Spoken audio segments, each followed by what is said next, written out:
പ്രാർത്ഥിക്കുക. കർത്താവായ ദൈവമേ, അങ്ങയുടെ അവകാശവും ഓഹരിയുമായ വിശ്വാസ സമൂഹത്തെ അങ്ങ് ആശീർവദിക്കണമേ. കണ്ണുനീരോടെയാണ് അവർ വരുന്നത്.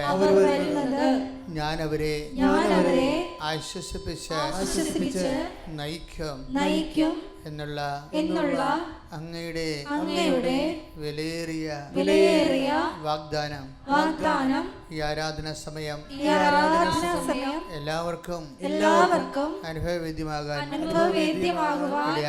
ഇടയാക്കണമേ. കർത്താവേ, ജോലി നഷ്ടപ്പെട്ടവരെ കുടുംബം എങ്ങനെ പോറ്റണമെന്ന് അറിയാതെ നട്ടം തിരിയുന്നവരെ മക്കളെക്കുറിച്ചും അവരുടെ ഭാവിയെക്കുറിച്ചും ഭാവി വിദ്യാഭ്യാസത്തെക്കുറിച്ചും ഒരാശയവും കിട്ടാതെ എന്ത് തിരഞ്ഞെടുക്കണമെന്ന് പോലും അറിയാതെ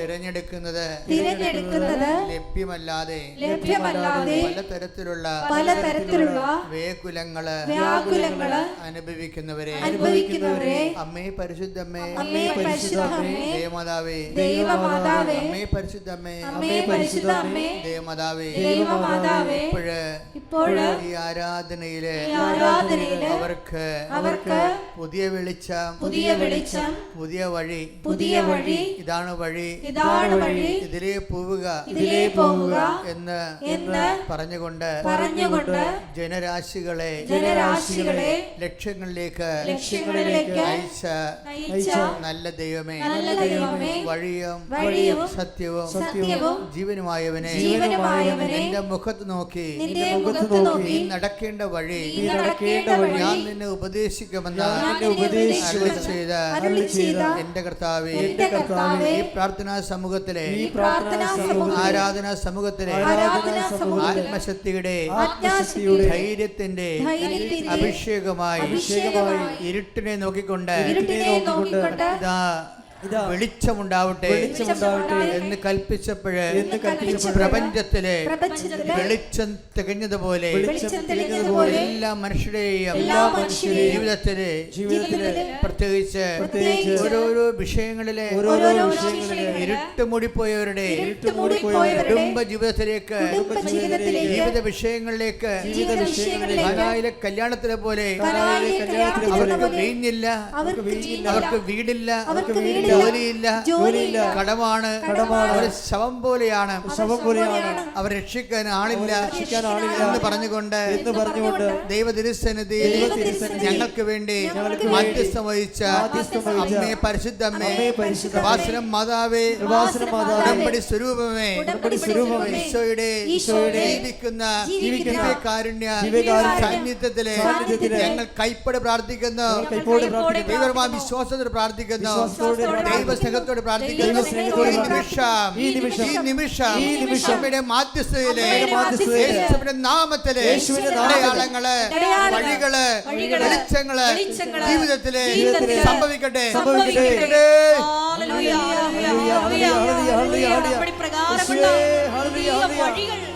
ജീവിതത്തിൽ തുറന്നു തരണമേ.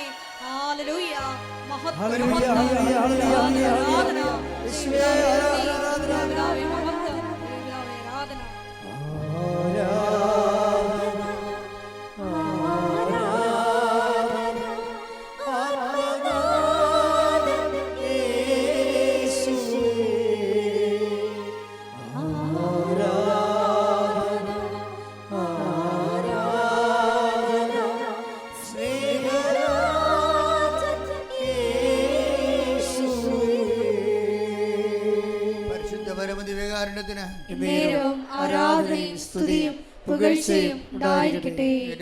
കർത്താവേ, സത്യസന്ധമായ ആരാധനയ്ക്ക് അനുയോജ്യമായ ദൈവസ്നേഹത്താൽ ഞങ്ങളെ അഭിഷേകം ചെയ്യണമേ. അടിപ്പിണർ പോലെ വൈദ്യുതാഘാതം പോലെ ദൈവികമായ ശക്തി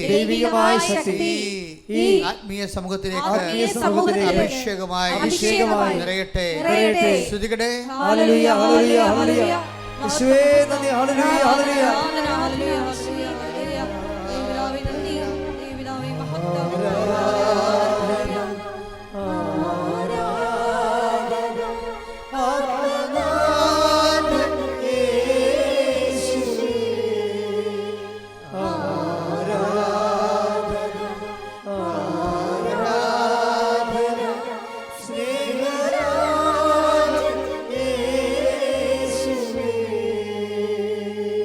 പരമദിവ്യകാരുണ്യത്തിന് നേരവും ആരാധനയും സ്തുതിയും പുകഴ്ചയും ഉണ്ടായിരിക്കട്ടെ.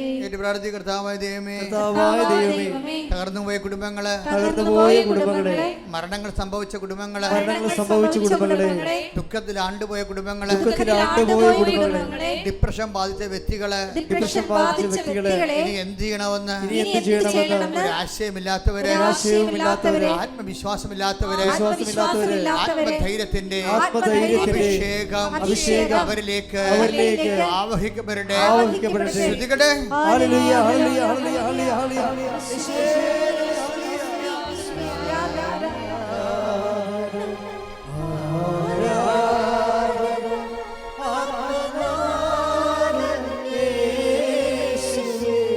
ഒരുമിച്ച് ആരാധന.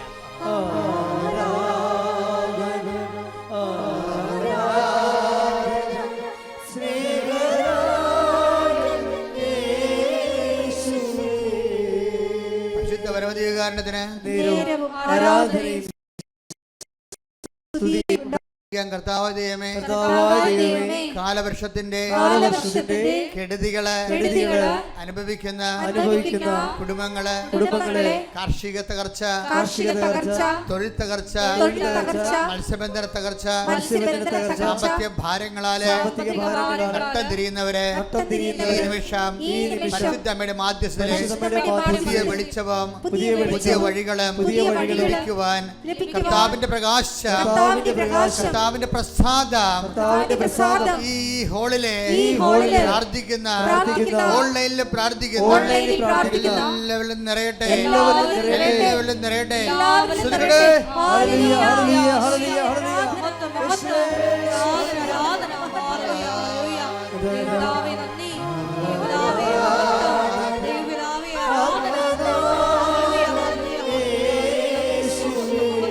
ഒരുമിച്ച് എല്ലാവരും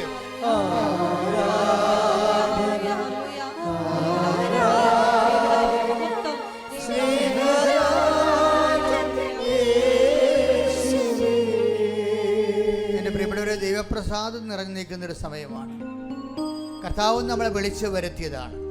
നിന്റെ കണ്ണീരിൻ്റെ കാലത്ത് കർത്താവ് നിന്നെ വിളിച്ചു വരുത്തിയതാണ്.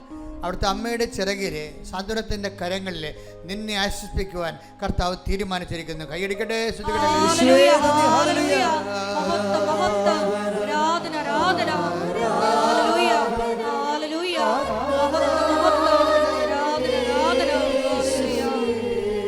ഒരുമിച്ച് എല്ലാവരും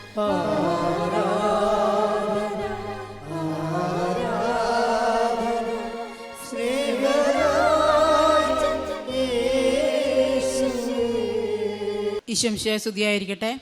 എൻ്റെ പേര് റിനി സണ്ണി. ഞാൻ ഖത്തർ ദോഹയിൽ നിന്നും വരുന്നു. അമ്മയുടെ കൃപാസന ഉടമ്പടി വഴി എനിക്ക് കിട്ടിയ അനുഗ്രഹങ്ങൾക്ക് നന്ദി പറയുന്നതിന് വേണ്ടിയാണ് ഞാൻ ഈ പ്രാവശ്യം ഇവിടെ വന്നത്. 2023 മെയ് മാസം 30-ാം തീയതി ഞാനിവിടെ വരികയും എൻ്റെ ഒരു കൂട്ടുകാരി പറഞ്ഞിട്ടാണ് ഞാനിവിടെ വരുന്നത്, ജ്യോതി. അവൾ പറഞ്ഞത് വഴി ഞാനിവിടെ വന്ന് കൃപാസന ഉടമ്പടി എടുക്കുകയും കൃപാസന ഉടമ്പടിയിലൂടെ 6 നിയോഗങ്ങൾ അമ്മ മാതാവിൻ്റെ കരങ്ങളിൽ കൊടുക്കുകയും ചെയ്തു. അത്ഭുതമെന്ന് പറയട്ടെ, ഞാൻ ഇന്നിവിടെ വന്നിരിക്കുന്നത് എൻ്റെ 6 കാര്യങ്ങളും അമ്മ മാതാവ് സാധിച്ചു തന്നതിന് നന്ദി പറയുന്നതിനാണ് ഞാൻ എത്തിയിരിക്കുന്നത്. എൻ്റെ 9ാമത്തെ ഉടമ്പടിയുടെ നിയോഗമായിട്ട് ഞാൻ വെച്ചിരുന്നത് ഞങ്ങൾക്ക് ഭവനമില്ലായിരുന്നു. അപ്പം ഞങ്ങൾ ഭവനം പണിയുമെന്ന് 2003 മുതലിങ്ങനെ ആഗ്രഹിച്ച് പ്രാർത്ഥിക്കുമായിരുന്നു. പല സ്ഥലത്തും ഞങ്ങൾ സ്ഥലം വാങ്ങിച്ചിട്ടു. സ്ഥലത്തിൻ്റെ വെഞ്ചരിപ്പിന് വേണ്ടി അച്ഛൻ വരുമ്പം അച്ഛൻ വന്ന് പറഞ്ഞ്, എൻ്റെ ഹസ്ബൻഡിൻ്റെ പേര് സണ്ണി എന്നാണ്, സണ്ണി ദൈവം നിനക്കൊരു നല്ല സ്ഥലം തരും, അവിടെ നീ വീട് വയ്ക്കും, ഇപ്പം നീ ഇവിടെ വീട് വെച്ചാലും നീ അവിടെ താമസിക്കത്തില്ലെന്ന് പറഞ്ഞു. അപ്പോൾ അച്ഛൻ പറഞ്ഞ ആ വാചനത്തിൽ വിശ്വസിച്ചുകൊണ്ട് ഞങ്ങളിങ്ങനെ കാത്തിരുന്നു, ഇങ്ങനെ പ്രാർത്ഥിച്ച് കാത്തിരുന്നു. അങ്ങനെ 2020 എൻ്റെ ഹസ്ബൻഡിനൊരു സ്ഥലം കിട്ടി. അങ്ങനെ ആ സ്ഥലത്ത് വീട് പണിയുന്നതിന് വേണ്ടി ഞങ്ങൾ പൈസ എല്ലാം ഇങ്ങനെ സൂക്ഷിച്ച് സ്വരൂപിച്ച് വെച്ചിരിക്കുകയായിരുന്നു.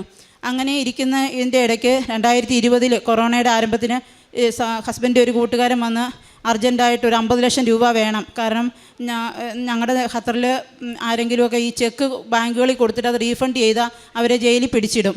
അങ്ങനെ ഞങ്ങളുടെ വീട്ടിൽ വന്ന് വളരെ വിഷമത്തോടുകൂടി സങ്കടത്തോടുകൂടി പറഞ്ഞപ്പം എൻ്റെ ഹസ്ബൻഡ് ആ ചെക്കിൻ്റെ തുകയായ ആ പൈസ ട്രാൻസ്ഫർ ചെയ്ത് കൊടുത്തു. അപ്പം പുള്ളി പറഞ്ഞാൽ ഞാൻ എത്രയും വേഗം തന്നെ തിരിച്ചു തരാമെന്ന്. അങ്ങനെ 1 വർഷം കഴിഞ്ഞു, 2 വർഷം കഴിഞ്ഞു, 3 വർഷം കഴിഞ്ഞു. 2023 മെയ് ആയിട്ട് ഞങ്ങൾക്ക് ഈ പൈസ തിരിച്ചു തരുന്നുമില്ല. അതിൻ്റെ പേരിൽ ഞാനെപ്പോഴും ഇങ്ങനെ ഹസ്ബൻഡിനെ കുറ്റപ്പെടുത്തുമായിരുന്നു. കാരണം ഇത്രയും വലിയ എമൗണ്ടൊക്കെ നമ്മൾ ഒരു ഗ്യാരണ്ടിയും ഇല്ലാതെ കൊടുത്തത് തന്നെ നമ്മുടെ മോശം, ഇനി അത് തിരിച്ച് കിട്ടാമെന്നും എനിക്കൊരു പ്രതീക്ഷയില്ലെന്ന് ഇങ്ങനെ പറയുമായിരുന്നു. അപ്പം പുള്ളി പറഞ്ഞ് എന്ത് ചെയ്യാൻ പറ്റും, ഒരാൾ കരിഞ്ഞ് നമ്മുടെ വീട്ടിൽ വന്ന് നിൽക്കുമ്പോൾ നമ്മളിങ്ങനെ ഒരു സഹായം ചെയ്യാതെ ഇനി ആ പുള്ളിക്കാരൻ വല്ല ആത്മഹത്യയോ അങ്ങനെ എന്തെങ്കിലും ചെയ്താൽ അത് നമുക്കിനി നമ്മുടെ ജീവിതകാലം മുഴുവനും അതൊരു വിഷമമായിട്ടിരിക്കും എന്നിങ്ങനെ പറഞ്ഞു. എനിവേ ഞാനിവിടെ വന്ന് നിയോഗം എടുത്തപ്പോൾ ആദ്യത്തെ ഉടമ്പടിയുടെ നിയോഗമായിട്ട് വെച്ച ഈശോയെ ആ പൈസ അമ്മ മാതാവ് എനിക്ക് വാങ്ങിച്ചു തരണമെന്നായിരുന്നു. അമ്മ മാതാവിൻ്റെ കൃപയാൽ 2024 ഡിസംബർ മാസമായപ്പോൾ ഞങ്ങൾക്ക് മുഴുവൻ പൈസയും അമ്മ മാതാവ് വാങ്ങിച്ചു തന്നു. Praise the Lord. രണ്ടാമതായിട്ട് ഞാൻ വെച്ച നിയോഗം ഞങ്ങളുടെ വീട് പണിയുമായി ബന്ധപ്പെട്ടായിരുന്നു.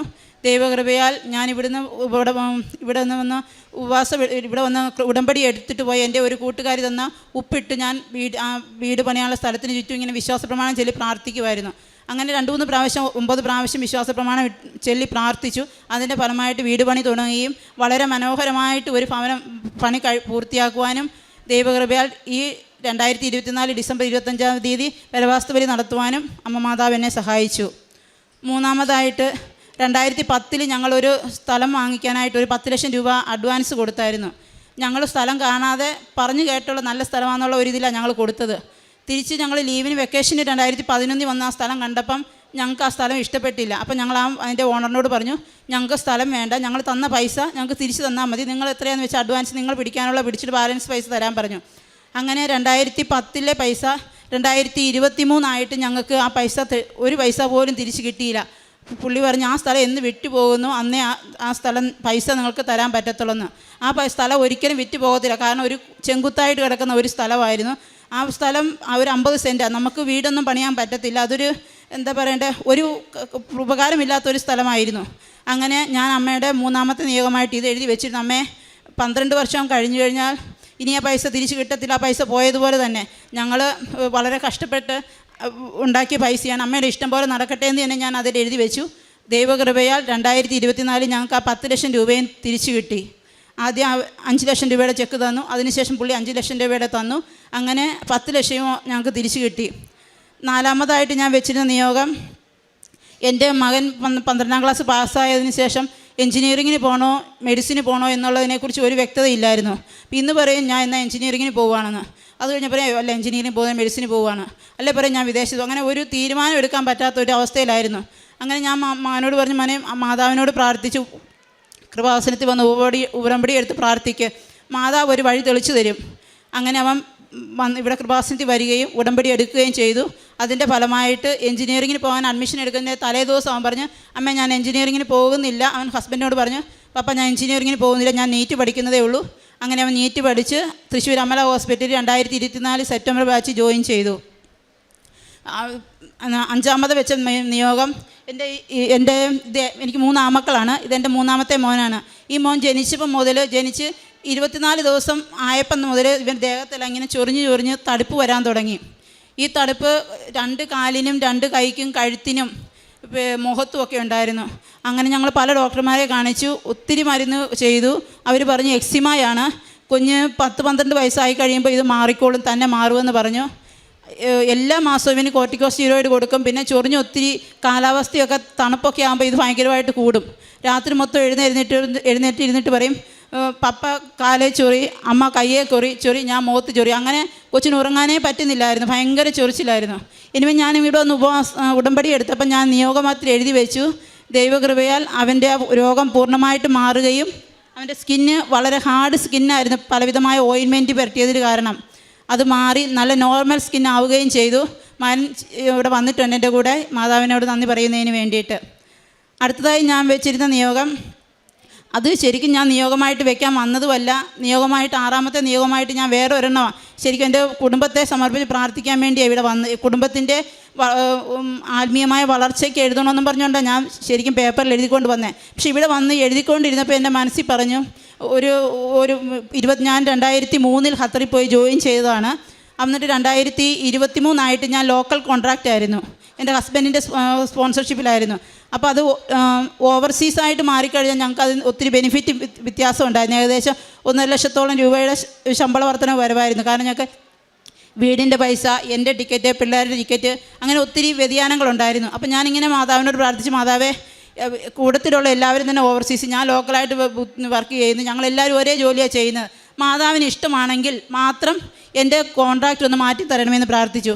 അത്ഭുതമെന്ന് പറയട്ടെ, 2024 മാർച്ച് 23 എനിക്ക് എൻ്റെ ഹോസ്പിറ്റലിൽ, ഗവൺമെൻറ് ഹോസ്പിറ്റലാണ്, അവിടെ നിന്നും എനിക്ക് പേപ്പർ കിട്ടി, എൻ്റെ കോൺട്രാക്റ്റ് ലോക്കൽ മാറി ഓവർസീസ് ആയിട്ടെന്നാണ്. മാതാവിന് കോടാനുകൂടി നന്ദി പറയുന്നു. പിന്നെ പ്രേക്ഷിതമായ പ്രവർത്തനമായിട്ട് ഞാൻ ചെയ്തുകൊണ്ടിരുന്നത്, എനിക്ക് കിട്ടിയ കൃപാസനം പത്രം ഞാൻ എൻ്റെ ഇടവകയിലെ എല്ലാവർക്കും മാതാവിന് നന്ദി പറഞ്ഞുകൊണ്ട് എല്ലാ പത്രവും കൊടുത്തു. അതുപോലെ തന്നെ ഞാൻ ഹോസ്പിറ്റലിൽ നഴ്സായിട്ട് ജോലി ചെയ്യുന്ന കാരണം ഞങ്ങൾക്കറിയാമല്ലോ ആരാ പാവപ്പെട്ടവരെന്നൊക്കെ. അപ്പം പാവപ്പെട്ടവരൊക്കെ വരുമ്പോഴത്തേക്കും അവരുടെ മരുന്ന് വാങ്ങിക്കാനുള്ള പൈസയും അതുപോലെ തന്നെ നമ്മൾ കണ്ടറിഞ്ഞ് എല്ലാവർക്കും സഹായം ചെയ്യുമായിരുന്നു. ആർക്കെങ്കിലുമൊക്കെ വിശക്കുന്നതെന്ന് പറഞ്ഞാൽ ഭക്ഷണം വാങ്ങിച്ചു കൊടുക്കുന്നു. അങ്ങനെ ഞങ്ങളുടെ ശമ്പളത്തിൻ്റെ 10% ഞങ്ങൾ അർഹിക്കുന്നവർക്ക് പല വിധത്തിലുള്ള സഹായങ്ങളായിട്ട് ചെയ്യുമായിരുന്നു. പിന്നെ ഞങ്ങളുടെ അവിടെ വർഷത്തിൽ എല്ലാ മാസത്തിലും 2ാമത്തെ തിങ്കളാഴ്ച ഞങ്ങൾക്ക് ജയിൽ വിസിറ്റ് ചെയ്യാം. അങ്ങനെ ഞങ്ങളുടെ ഇടവകയിൽ നിന്നും ദൈവം എനിക്ക് അതിനുള്ള കൃപ കിട്ടി. ഞങ്ങൾ 3 മലയാളി നേഴ്സുമാർ അവിടെ പോവുകയും ജയിലിലുള്ളവർക്ക് അവർക്ക് വേണ്ട പ്രാർത്ഥനകളും സഹായങ്ങളും ഞങ്ങളെ കൊണ്ട് പറ്റുന്ന വിധത്തിലെല്ലാം ഞങ്ങൾ ചെയ്യുന്നുണ്ടായിരുന്നു. എൻ്റെ പേര് സാൻജോസ്. എനിക്കിപ്പം 18 വയസ്സായി. ഞാനുണ്ടായി ഓർമ്മ വെച്ച മുതലേ എനിക്ക് അലർജി ഉണ്ടായിരുന്നു. അപ്പം ഡോക്ടറിനെ കാണാൻ പോയപ്പോൾ അവർ പറഞ്ഞു, മോന് 7 വയസ്സാകുമ്പോൾ പോവും. 7 വയസ്സാകുമ്പോൾ പോയില്ല. അപ്പം പിന്നെ പോയി കണ്ടപ്പോൾ അവർ പറഞ്ഞു 10 വയസ്സാകുമ്പോൾ പോവും. 10 വയസ്സായപ്പം പോയി കണ്ടു, അവർ പറഞ്ഞു പോകുന്നില്ല. അവർ പറഞ്ഞു അത് സമയമെടുക്കും മാറാൻ. അങ്ങനെ പറഞ്ഞു. വർഷങ്ങൾ പോകുന്നതിനനുസരിച്ച് ഇത് കൂടുന്നു എന്നല്ലാണ്ട് കുറയുന്നൊന്നുമില്ലായിരുന്നു. അത് കഴിഞ്ഞപ്പം മമ്മി കൃപാസനത്തിൽ വന്നു, ഒരു നിയോഗമായിട്ട് വെച്ച് പ്രാർത്ഥിച്ചു. അത് വീട്ടിൽ പിന്നെ ഞങ്ങൾ ഖത്തറിലാണ്, ഞങ്ങൾ ഫുൾ ഫാമിലിയായിട്ട് ഖത്തറിലാണ്. അപ്പം മമ്മി ഖത്തറിലോട്ട് എണ്ണയൊക്കെ കൊണ്ടുവന്നായിരുന്നു. അപ്പം കാലിലൊക്കെ തേച്ച് മേത്ത് എവിടെയൊക്കെ ഉണ്ടോ അവിടെയൊക്കെ തേച്ച് കുരിശ് വരച്ച് പ്രാർത്ഥിക്കുമായിരുന്നു. പ്രാർത്ഥിച്ച് 2023 വന്ന് എടുത്തത്. 24 ആയപ്പോഴത്തേനും കംപ്ലീറ്റ് അലർജി പോയി, പാടും പോയി, സ്കിന്ന് കുറേ മുറിഞ്ഞപ്പോൾ അത് റഫാകുമായിരുന്നു. റഫായ സ്കിന്നെല്ലാം പോയി, നോർമൽ ക്ലിയർ സ്കിന്നായി. അത് കഴിഞ്ഞപ്പം ഈ വർഷം ഞാൻ വന്ന് ഉടമ്പടി ഇവിടെ എടുത്തു. അപ്പം ഞങ്ങൾ ഉടമ്പടീൻ്റെ എല്ലാ പ്രാർത്ഥനകളും രാവിലെ എഴുന്നേറ്റ് ചെല്ലുന്നുണ്ട്, എൻ്റെ കുരിശ് വരച്ച് പ്രാർത്ഥിക്കുന്നുണ്ട്, എല്ലാം ചെയ്യുന്നുണ്ട്. ഞങ്ങൾ എല്ലാ ദിവസവും തന്നെ ജപമാല കുടുംബ പ്രാർത്ഥന മുടക്കാറില്ല. സാധിക്കുന്ന എല്ലാ ദിവസങ്ങളിലും പരിശുദ്ധ കുർബാനയ്ക്ക് പോകാറുണ്ട്. അതുപോലെ തന്നെ കാരുണ്യ പ്രവൃത്തികളും ഞങ്ങൾ ആരെയൊക്കെ വിശ്വാസ ജീവിതം നയിക്കാതെ കണ്ടാലും ഞങ്ങൾ അവരുടെ വീട്ടിൽ പോവുകയും പേഴ്സണലായിട്ട് തന്നെ അവരോട് മാതാവിനെക്കുറിച്ചും ഇപ്പം മാതാവ് തന്നിരിക്കുന്ന അനുഗ്രഹങ്ങളെക്കുറിച്ചും കൃപാസന മാതാവിനെക്കുറിച്ച് പ്രത്യേകം ഞങ്ങൾ വളരെ ഉത്സാഹത്തോടെ പറയാറുണ്ട്. എൻ്റെ പേര് സോഫിയ കുര്യൻ. ഞാൻ എറണാകുളത്ത് നിന്ന് വരുന്നു. ഇതെൻ്റെ 3ാമത്തെ സാക്ഷ്യമാണ്. സാക്ഷ്യം പറയാൻ അവസരം തന്നതിന് കൃപാസന മാതാവിനോടും ഈശോയ്ക്കും 1000 നന്ദി. ഞാൻ ദുബായിലാണ് ഞങ്ങൾ 27 വർഷമായിട്ട് താമസിക്കുന്നത്. പക്ഷേ എൻ്റെ ഹസ്ബൻഡ് എയർലൈനിലായതുകൊണ്ട് ഞാൻ ഇടയ്ക്കിടയ്ക്ക് എവറി 2 months ഇവിടെ വരാറുണ്ട്. ഇവിടെ വന്ന് ചിലപ്പോൾ 2-3 മാസം താമസിച്ചിട്ടാണ് പോകുന്നത്. അപ്പോൾ ഇവിടെ വരുമ്പോൾ ഞാൻ 2000-ലാണ് ആദ്യമായിട്ട് ഉടമ്പടി എടുത്തത്, ജനുവരിയിൽ. അപ്പോൾ അതിന് ശേഷം 5 വർഷത്തിനുള്ളിൽ എപ്പോൾ ഇവിടെ വന്നാലും ആദ്യം ഇവിടെ മാതാവിൻ്റെ അടുത്ത് വരും, അതിന് ശേഷം ബാക്കിയുള്ളിടത്തും പോകത്തുള്ളൂ. അപ്പം ഈ കഴിഞ്ഞ 2024 മെയ് മാസം ഞാനിവിടെ വന്നു. ഇതിപ്പോൾ ഞാൻ എൻ്റെ 11ാമത്തെ ഉടമ്പടി പുതുക്കിയിരിക്കുകയാണ്. കഴിഞ്ഞ മെയിൽ ഇവിടെ വന്നപ്പോഴത്തേക്കും ഞാൻ വന്ന് ആസ് യൂഷ്വൽ പിറ്റേന്ന് തന്നെ ഇങ്ങോട്ട് വണ്ടി ഓടിച്ചുകൊണ്ട് ഒറ്റയ്ക്കാണ് ഞാൻ വരുന്നത് എറണാകുളത്ത് നിന്ന്. വണ്ടി സ്റ്റാർട്ട് ചെയ്തപ്പോഴത്തേക്കും എൻ്റെ മനസ്സിൽ നിന്ന് ഇങ്ങനെ ഒരു ഭയങ്കര ഫീലിംഗ്, ഒരു ഉൾപ്രേരണ പോലെ ഉടമ്പടി കാശുരൂപ എടുത്ത് മടി വെക്കുന്നത്. അതായത് ഉടമ്പടി കാശുരൂപ ഞാൻ എപ്പോഴും ഒരു ചെറിയ പൗച്ചിലാണ് വെക്കുന്നത്. ആ പൗച്ച് എപ്പോഴും എൻ്റെ പേഴ്സണൽ ഒരു സൈഡ് പൗച്ചിലായിട്ട് എൻ്റെ അടുത്ത് തന്നെയായിട്ടാണ് വെക്കാറുള്ളത്. സീറ്റിൽ വേറെ ആരും ഇല്ലതാനും. അപ്പം ഞാൻ വിചാരിച്ചു അതിൻ്റെ ആവശ്യം എന്താ, ഉടമ്പടി കാശും തൊട്ടടുത്ത് തന്നെയല്ല. ഞാൻ വീണ്ടും വണ്ടി സ്റ്റാർട്ട് ചെയ്തു, ഗേറ്റ് തുറന്നു, വണ്ടി വീണ്ടും ഗേറ്റ് പൂട്ടിയിട്ട് തിരിച്ച് വണ്ടി വീണ്ടും കയറുമ്പം വീണ്ടും അതേ ഭയങ്കര സ്ട്രോങ് ആയിട്ടുള്ളൊരു ഫീലിംഗ്. അപ്പം വീണ്ടും ഞാനത് ഇഗ്നോർ ചെയ്ത് മുന്നോട്ട് വണ്ടി എടുത്തു. വണ്ടി ഒന്ന് പോക്കറ്റ് റോഡിൽ ജോയിൻ ചെയ്തപ്പോഴത്തേക്കും ഭയങ്കര സ്ട്രോങ് ആയിട്ട് ഉള്ളി എന്ന് പറയുന്നു കാശുരൂപ എടുത്ത് മടി വയ്ക്കുന്നു. അപ്പോൾ പിന്നെ എനിക്ക് തോന്നി എന്തോ സംഭവിക്കാൻ പോകുന്നു. അപ്പം ഞാൻ വണ്ടി അവിടെ നിർത്തി സൈഡിൽ ഒതുക്കിയിട്ട് കാശുരൂപ എടുത്ത് എൻ്റെ മടിയിലായിട്ട് വെച്ചു. അപ്പോൾ ഇങ്ങനെ മടി വെച്ചിട്ട് ഞാൻ ഡ്രൈവ് ചെയ്ത് വരുവാണ്. അപ്പം ഞാനൊരു ചേർത്തല എത്താറായപ്പോഴത്തേക്കും റോഡ് പണി നടന്നുകൊണ്ടിരിക്കുകയാണ്. അപ്പോൾ രണ്ട് റോഡ് വന്നെന്നുള്ളത് ഒറ്റ റോഡായി ജോയിൻ ചെയ്തു. ലെഫ്റ്റ് സൈഡിൽ ഇങ്ങനെ നല്ല ഹൈറ്റിൽ പണി നടന്നുകൊണ്ടിരിക്കുകയാണ് റോഡിൻ്റെ. റൈറ്റ് സൈഡിൽ താഴ്ന്നതാണ്. അപ്പോൾ റൈറ്റ് സൈഡിൽ ഒരു പോക്കറ്റ് റോഡ് വന്ന് റോഡിലേക്ക് ജോയിൻ ചെയ്യുന്നതാണ് കാണാം. അപ്പോൾ ഉച്ച കഴിഞ്ഞ സമയമാണ്, അങ്ങനെ അധികം വണ്ടികളില്ല, ആൾക്കാരും അധികം ഇല്ല റോഡിൽ. അപ്പോൾ ഒരു ബൈക്കുകാരൻ അവിടെ ബൈക്കിൽ ഇങ്ങനെ നിൽക്കുന്നത് ഞാൻ ആ റോഡിലേക്ക് കയറിയപ്പോൾ തന്നെ കണ്ടു. അപ്പം കുറച്ച് ഫ്രണ്ടിലേക്ക് കയറി കഴിഞ്ഞു, കൃത്യം അയാളുടെ ഫ്രണ്ടിൽ എത്തിയപ്പോഴത്തേക്കും അയാൾ ബൈക്കും കൊണ്ട് വന്ന് നേരെ റോഡ് ക്രോസ് ചെയ്തിട്ട് എൻ്റെ കാലിരിക്കുന്ന ആ ഭാഗത്തോട്ട്, അതായത് റൈറ്റ് സൈഡിലെ ഡ്രൈവറുടെ സീറ്റിലേക്ക് വന്ന് ഭയങ്കര സ്ട്രോങ് ആയിട്ട് വന്ന് ഇടിച്ചിട്ട് ഇയാൾ എൻ്റെ ഫ്രണ്ടിൽ വീഴുന്നു. ഞാൻ നോക്കിയപ്പോൾ കതവ് തുറക്കാൻ നോക്കിയപ്പോൾ എനിക്ക് ഡോറ് തുറക്കാൻ പറ്റുന്നില്ല, അത് ജാമായിപ്പോയി. അപ്പോൾ ഞാൻ അടുത്ത സീറ്റിലെ ഡോറ് തുറന്നിട്ട് ഞാൻ ഓടി അടുത്തെത്തിയപ്പോഴത്തേക്കും അയാൾ ചാടി കയറി വണ്ടിയിൽ കയറി ഒരൊറ്റ പിടിപ്പീര്, അതും ഈ ആലപ്പി സൈഡിലേക്ക്. അപ്പം ഞാൻ വണ്ടടിക്കുമായിരുന്നു, കാരണം അയാൾക്ക് റോഡിലേക്ക് കയറിയിട്ട് നേരെ എന്നെ ഓവർടേക്ക് ചെയ്ത് പോയാൽ മതിയായിരുന്നു. പക്ഷേ അതിന് പകരം അയാൾ നേരെ കയറി വന്ന് എന്നെ ഇടിക്കുമായിരുന്നു ചെയ്തത്. അപ്പം മുതൽ അത് മെയിലാണ് സംഭവിച്ചത്. ഞാൻ തിരിച്ചു പോയി. അപ്പം മുതൽ അതെൻ്റെ മനസ്സിൽ കിടന്ന് ഇങ്ങനെ ചോദ്യമായിട്ടിരിക്കുക, എന്തുകൊണ്ടാണ് അയാൾ എന്നെ വന്ന് ഇടിച്ചത്? അയാൾക്ക് കണ്ടിട്ട് അയാൾക്ക് ഒന്നും പറ്റിയില്ല, വണ്ടിക്ക് ഒന്നും പറ്റില്ല, അങ്ങനെ ഒരു തോന്നലും. അപ്പോൾ അതിനുശേഷം ഞാൻ ഓഗസ്റ്റിൽ 2024 ഓഗസ്റ്റിൽ തിരിച്ച് വീണ്ടും വന്നു. അപ്പം ആ സമയത്ത് ഞാനൊരു കുറച്ച് ഡ്യൂറേഷൻ കൂടുതലുള്ള ഒരു ധ്യാനം കൂടാൻ പോയി, എൽ റുഹ ധ്യാന കേന്ദ്രം കാലിക്കറ്റ് എന്ന് പറഞ്ഞ സ്ഥലത്ത്. അപ്പോൾ അവിടെ കൗൺസിലിങ് 5ാമത്തെ ദിവസം കൗൺസിലിങ്ങിൻ്റെ സെഷനിൽ ആ കൗൺസിലർ എൻ്റെ അടുത്ത് ചോദിച്ചു, നീ ഇപ്പോൾ ഇങ്ങോട്ട് ഓടിച്ചു വന്ന വണ്ടി, ആ വണ്ടിയുടെ ഡ്രൈവർ സീറ്റിൻ്റെ താഴത്തെ ഭാഗം, അതായത് നിൻ്റെ കാല് വയ്ക്കുന്ന ഭാഗത്ത് അവിടെ എന്താ സംഭവിച്ചതെന്ന്. പക്ഷേ വണ്ടിയിലൊന്നും കാണത്തില്ല, കാരണം ഞാൻ ഈ ആക്സിഡൻറ്റിന് ശേഷം ഞാൻ ഇൻഷുറൻസിലുണ്ട്, ക്ലെയിം ചെയ്തായിരുന്നു, വണ്ടി സർവീസിങ് എല്ലാം ചെയ്ത് നോർമൽ പോലെ തന്നെ.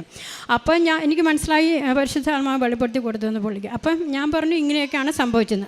അപ്പം ആ ബ്രദർ പറഞ്ഞു, നീ അന്ന് വണ്ടി എടുത്തപ്പം നിൻ്റെ ഒരു സൈഡിൽ ഈശോയും മറു സൈഡിൽ മാതാവും ഇരിപ്പുണ്ടായിരുന്നു.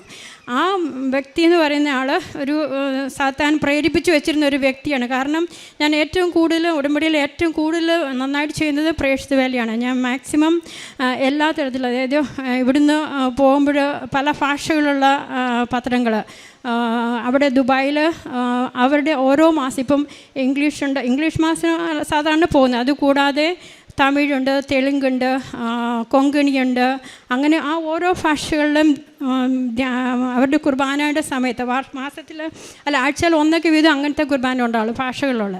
അപ്പോൾ ഞാൻ അത് അറ്റൻഡ് ചെയ്തിട്ട് ആ മാസത്തിന് ശേഷം അവർക്ക് അധികം ആർക്കും അറിയത്തുണ്ടാവില്ല, അത് ഞാൻ വിവരിച്ച് കൊടുത്തിട്ടാണ് പത്രം കൊടുക്കുന്നത്.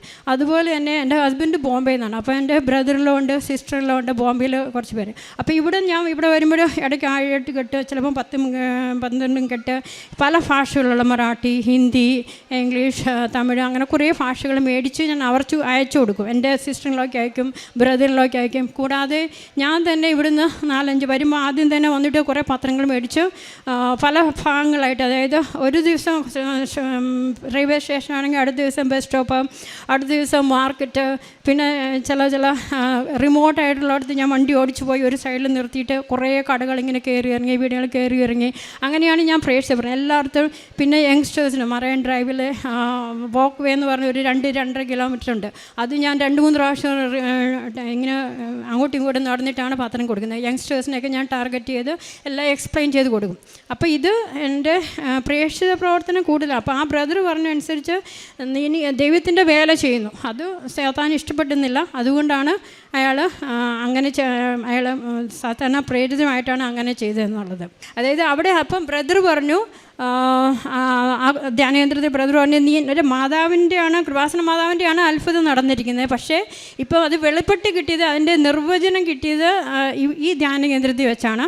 അപ്പോൾ നീ അത് ഇവിടുത്തെ സ്റ്റേജിൽ കയറി നിന്ന് സാക്ഷ്യം പറയണമെന്ന്. അങ്ങനെ അന്നത്തെ ദിവസം അവിടെ അവസാന ദിവസം സ്റ്റേജിൽ കയറി നിന്ന്, അതായത് എൽ റുഹ ധ്യാനകേന്ദ്രത്തിൻ്റെ സ്റ്റേജിൽ കയറി നിന്ന് കൃപാസന മാതാവിൻ്റെ സാക്ഷ്യം ഞാൻ പറഞ്ഞു. അതുമാത്രമല്ല, ഞാൻ ധ്യാനത്തിന് ചെന്നപ്പോൾ തന്നെ ക്യൂ നിൽക്കുമ്പോൾ തന്നെ ടോക്കൺ എടുക്കാൻ വേണ്ടിയിട്ട് ഒരു 350-400ഓളം പേരുണ്ടായിരുന്നു. അപ്പം ഞാൻ ആ സമയത്ത് എൻ്റെ കയ്യിലും പത്രം ഉണ്ടായിരുന്നില്ല, എല്ലാ പത്രമെല്ലാം തീർന്നായിരുന്നു. അപ്പം ഞാൻ ഇങ്ങനെ മാതാവിനോട് മനസ്സിൽ പറഞ്ഞു, അമ്മേ ഇത്രയും പേരൊക്കെ എടുത്ത് കുറേ പേരുടെ അടുത്തേലും പറയാമായിരുന്നു മാതാവിനെക്കുറിച്ച്, എൻ്റെ കയ്യിൽ പത്രം പോലും ഇല്ലല്ലോ എന്ന്. പക്ഷേ അത് കഴിഞ്ഞിട്ട് എനിക്ക് ബോധ്യം വന്നത്, മാതാവ് പത്രം കൊടുക്കുന്നതിന് പകരം അവരുടെ സ്റ്റേജിൽ കയറ്റി എന്നെ നിർത്തി മാതാവിനെക്കുറിച്ച് മറ്റുള്ളവർക്ക് സാക്ഷ്യം അങ്ങനെ കേൾക്കാൻ ഇടവരുത്തി എന്നുള്ളതാണ്. പിന്നെ എൻ്റെ വേറൊരു പഴയൊരു രോഗസൗഖ്യത്തിൻ്റെ സാക്ഷ്യം ഞാൻ പറയാൻ വിട്ടുപോയിരുന്നു. ആക്ച്വലി എൻ്റെ ഒന്നാമത്തെ സാക്ഷ്യം മുതൽ വെച്ചിരുന്ന എനിക്ക് പോളി ന്യൂറോപ്പതി, അതായത് കാലിൻ്റെ ഫീറ്റിനകത്ത് ഭയങ്കര ബേണിങ് സെൻസേഷനാണ്, ചുട്ടുപൊള്ളുന്ന അനുഭവമായിരുന്നു. അപ്പോൾ വണ്ടി ഓടിക്കുമ്പോഴൊക്കെ ഞാനിങ്ങനെ ഇടയ്ക്കിടയ്ക്ക് കാല് വെച്ചിട്ട് ഇങ്ങനെ പഠിപ്പിച്ചുകൊണ്ടിരിക്കും. ഭയങ്കര ബേണിംഗ് ആണ്. നമുക്ക് ചെരുപ്പില്ലാതെ ഒന്നും ഒരിടത്ത് നിൽക്കണം. ഭയങ്കര ബേണിംഗ് സെൻസേഷനായിരുന്നു. കുറേ മെഡിക്കേഷൻ 3-4 വർഷം കഴിച്ചാണ്. പക്ഷേ അതുകൊണ്ടൊന്നും ഒരു പ്രയോജനം ഉണ്ടായിരുന്നില്ല. ആദ്യത്തെ ഉടമ്പടിയിൽ മുതൽ വെച്ചിന് 1, 2, 3 ഉടമ്പടിയും കണ്ട് വെച്ചിരുന്നു. അത് കഴിഞ്ഞ് ഞാൻ അതിനെക്കുറിച്ച് മറന്നുപോയി. ഞാനത് റിയലൈസ് ചെയ്തില്ല അത് എപ്പോഴാണ് എൻ്റെ ശരീരത്തിൽ നിന്ന് പോയെന്നുള്ളത്. അതും ഒരു രോഗസൈക്യമായിട്ട് ഞാൻ വെക്കുന്നു.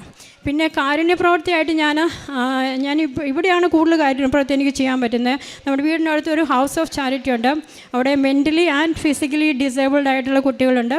അവരെ കുളിപ്പിക്കുക, പിന്നെ ഫുഡ് കൊടുക്കുക, അതുപോലെ ഫുഡ് ഉണ്ടാക്കാനും പാത്രം കഴുകാനും തുടയ്ക്കാനും ഇവർക്കാനും ഏത് മീനിൽ ചെയ്യണമെന്ന് അതെല്ലാം ചെയ്ത് കൊടുക്കാറുണ്ട്.